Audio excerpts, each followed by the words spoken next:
friends, welcome back to my channel, The Fulfilment. I am Asik Iqbal. Today I am going to focus on Macbeth, that is the tragedy of Macbeth by William Shakespeare. The tragedy of Macbeth is a great drama. It is a great tragedy, and before going to the examination hall, that is for the students who are pursuing English honors course under various colleges and universities, they should have to take preparation and they should have a clear idea about the drama, that is Macbeth by William Shakespeare. So my dear students, today's video will be very much helpful to all of you who are pursuing English honors course or masters in English or taking preparation for the NET or SET exams. So you are all requested not to skip the video. Please watch the full video, and those who have come for the first time, please subscribe this channel, The Fulfilment.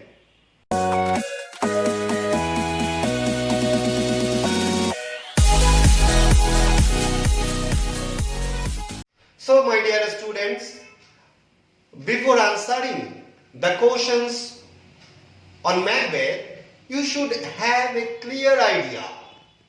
And for having the clear idea, you should have to know these 10 items. What are the 10 items?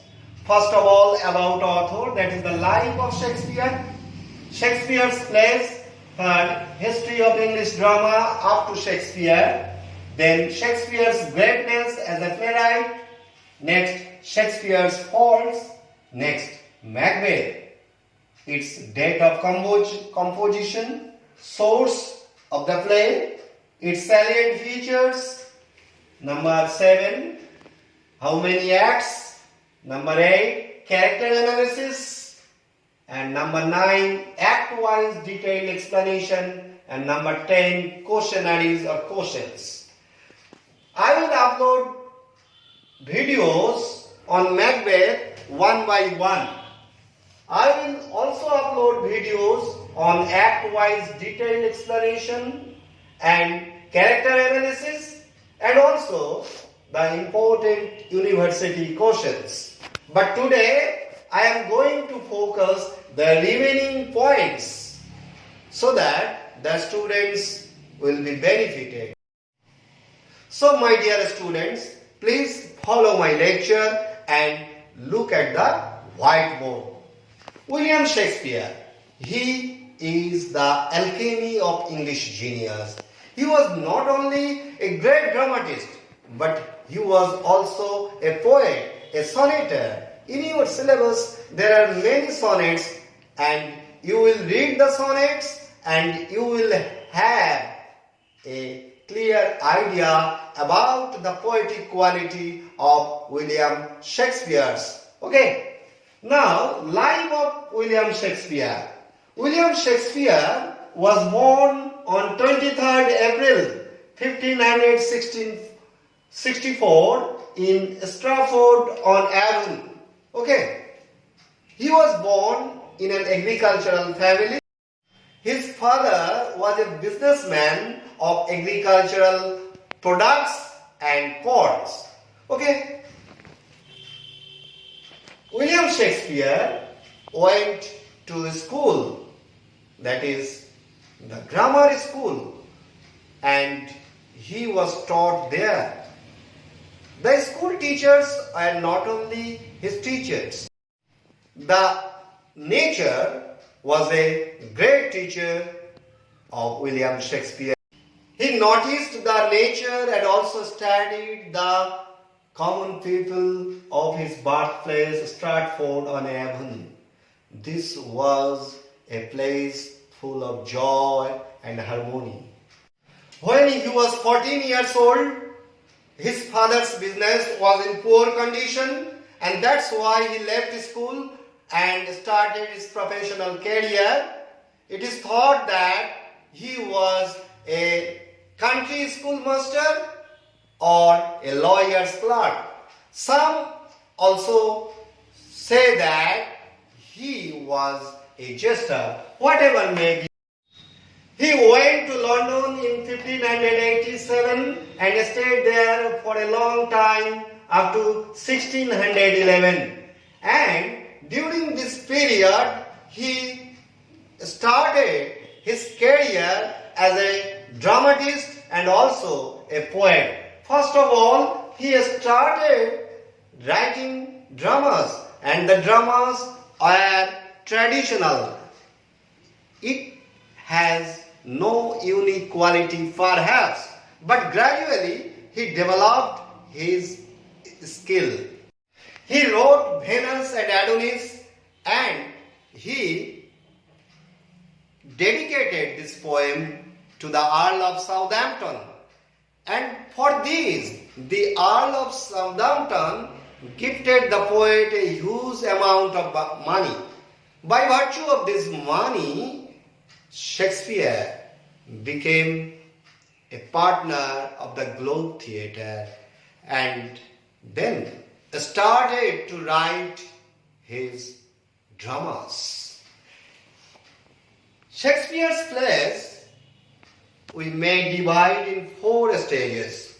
His development of dramatic quality may be discussed in 4 stages. Let's go to know these 4 stages of development of his drama. Look at the whiteboard again. Shakespeare's Place we have divided into 4 stages.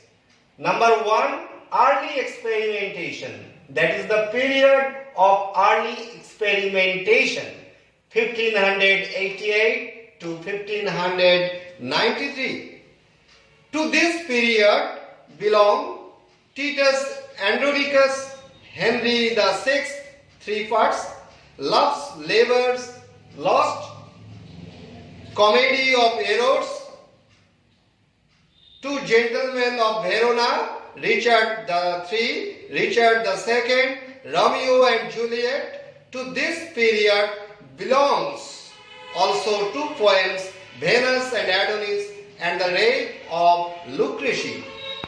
2 long poems. The work of this period is as a whole extremely slight in texture. The treatment of life is superficial. There is no depth of thought of characterization, and the art is evidently immature. The work is characterized by youthful exuberance of imagination, by extravagance of language, and by a constant use of puns, conceits, and other affections. So, now the second stage, that is the period of comedies and chronicle plays, 1594 to 1600. The immortal creation of this period are King John, the Merchant of Venice, Henry IV, Part 1 and Part 2, Henry V, the Taming of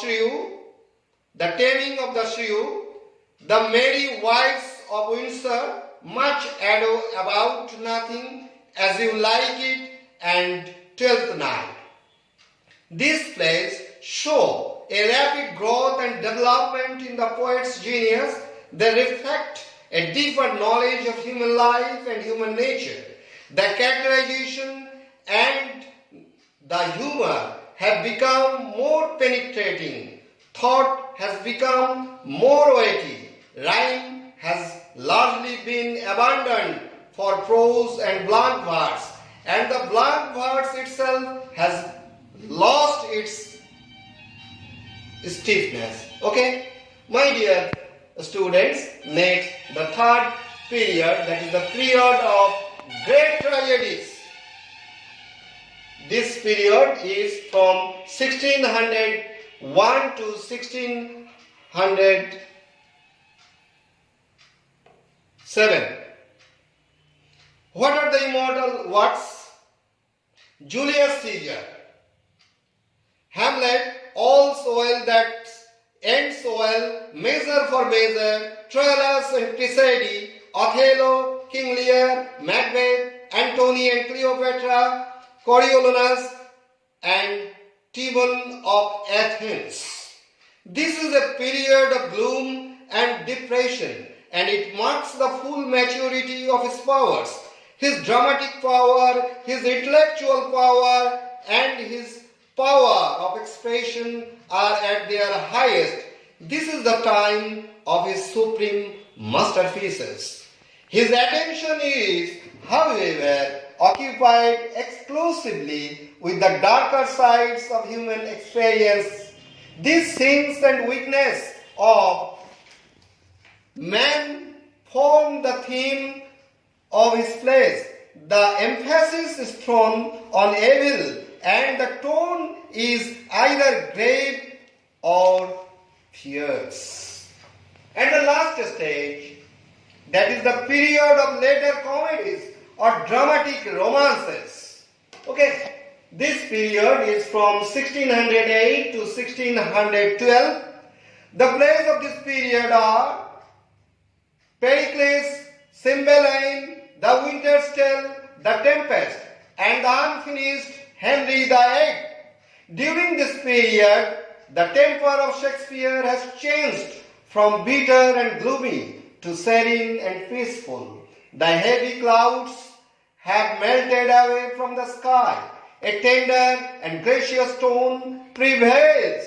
The groundwork is still furnished by tragic passion, but the evil is no longer permitted to have its way. The evil is controlled and conquered by the good.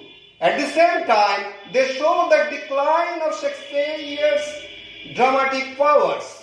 They are often careless in construction and unsatisfactory in characterization, while there is a decline in style and versification also. So, my dear friends, I hope you have understood the 4 stages of the gradual development and decline of Shakespeare's genius as a dramatist. Now, let's go to know the remaining points to discuss on Macbeth.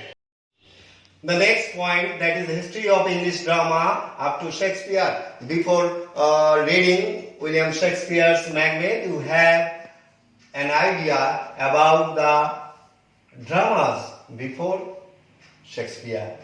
Before Shakespeare's, the drama were written by various dramatists, but this writing of drama started in the form of mystery and miracle plays, then interludes, and from charts the drama writing entered to the common people, and it was performed on the stage, on the roads.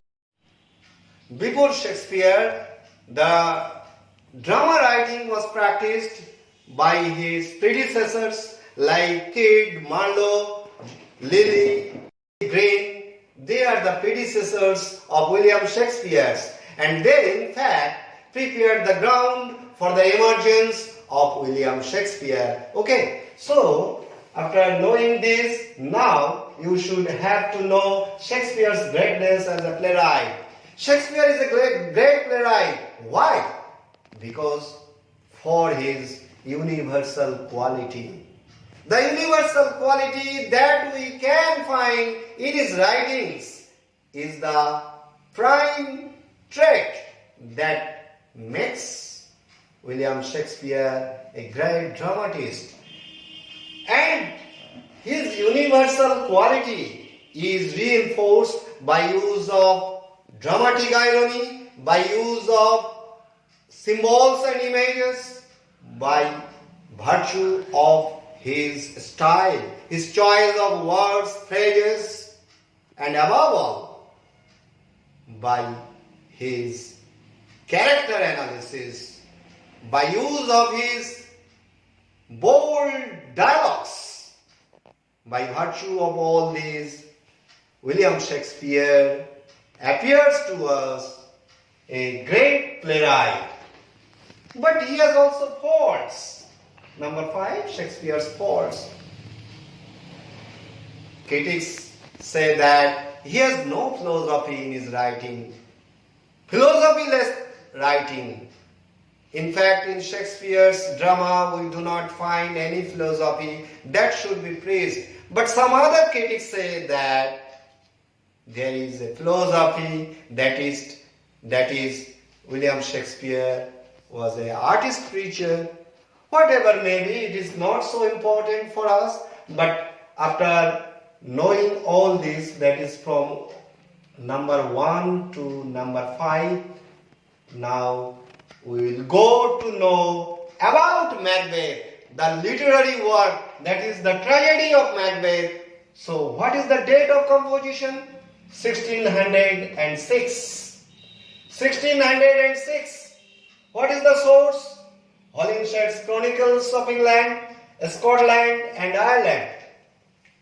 Okay, this book is the source of the play Macbeth. Though he has taken some historical event, but he has handled in his own way by virtue of his genius. Okay. In fact, he did not adopt factual events of history. He, in fact, presents the legendary history. Okay. Next, salient features, that is the supernatural elements. Macbeth is a study of supernatural forces. When we will read the text that the atmosphere is dominated by 3 witches, that is 3 weird sisters, the ghost of Banquo, many unnatural events, many premonitions. Okay. Secondly, it is a study of evil. Macbeth is a study of evil forces, and we can discover these evil forces first in Lady Macbeth, then in Macbeth, and these evil forces lead Macbeth and Lady Macbeth to their tragic end. Thirdly, atmosphere of terror. In Macbeth, there is an atmosphere of terror.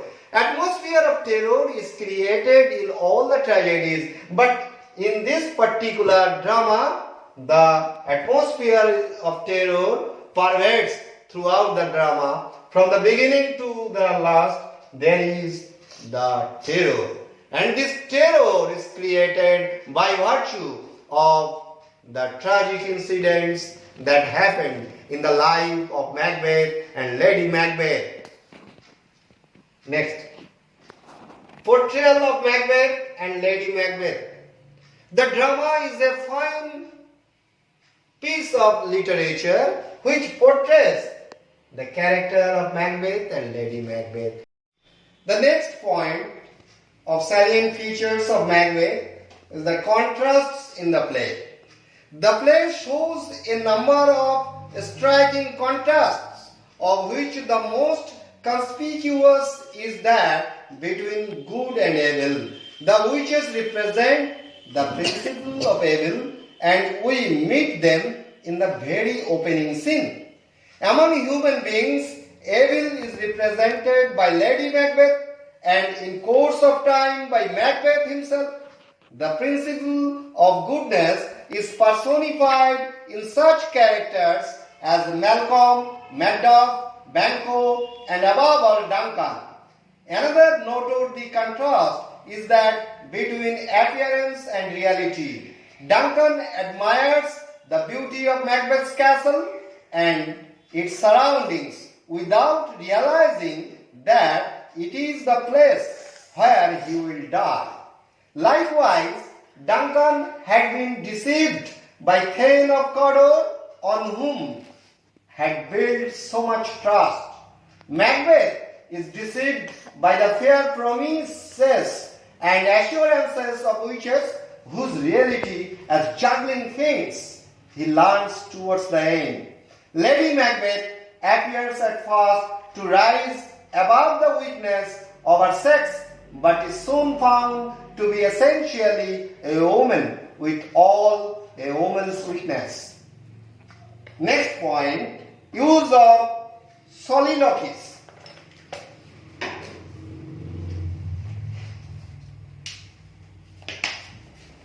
Use of soliloquies.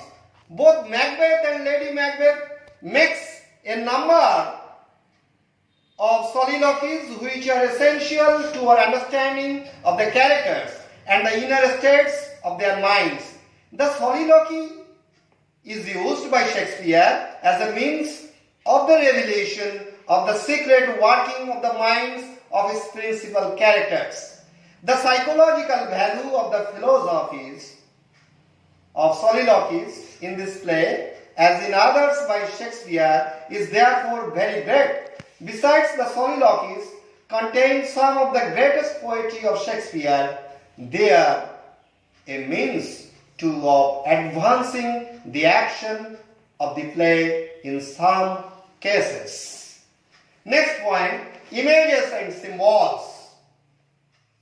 Macbeth is believed to contain a more varied and more highly imaginative imagery than any other play of Shakespeare. There is in it a recurrent use of garment imagery. There are images of sounds echoing and re-echoing. Okay, my dear friends and students. There are images of light and darkness. There are images of sickness and disease and blood. Images of rapid motion. Images of unnaturalness, of Macbeth's crime, and so on. The vividness of all Shakespeare's imagery and the originality of his imagery are well-known facts. And the last salient feature, that is use of dramatic irony. There are a large number of instances showing an effective use of dramatic irony in this play.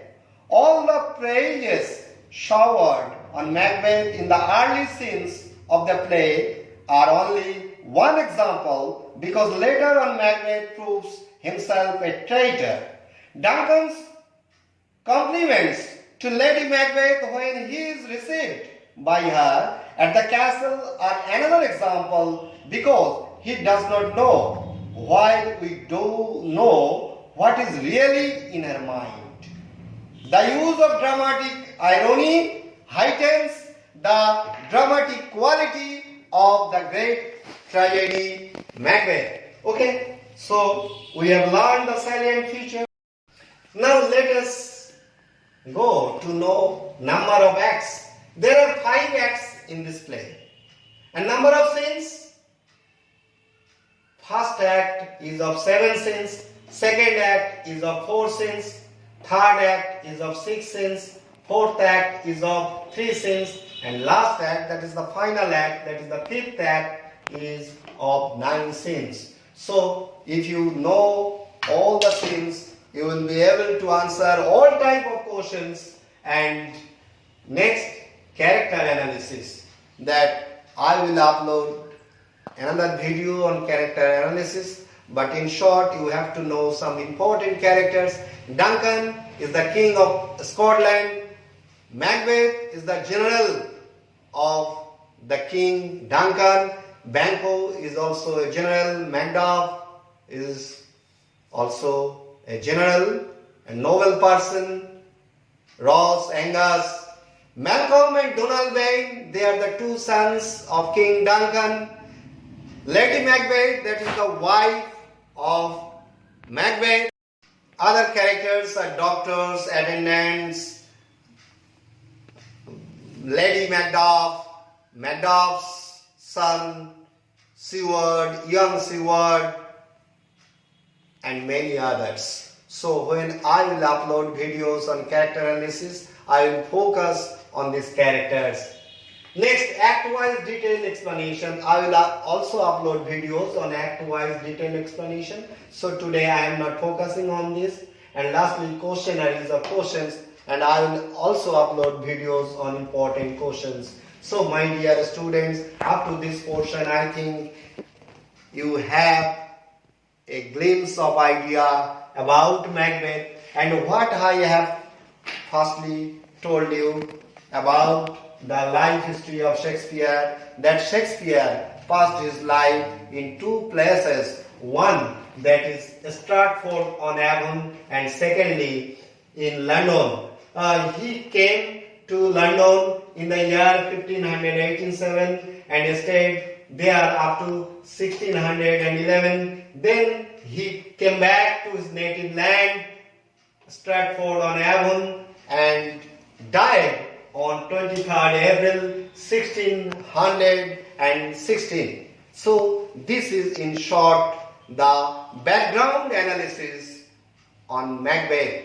And my dear viewers and students, I think you have enjoyed today's class, and if you enjoy, please like it, share with your friends, and those who have come for the first time, please subscribe this channel Fulfilment. I will upload videos on English literature, language and motivation, and especially on Macbeth and 12th night I will upload a series of videos. So don't delay, please subscribe this channel. All the best for you. Thanks a lot.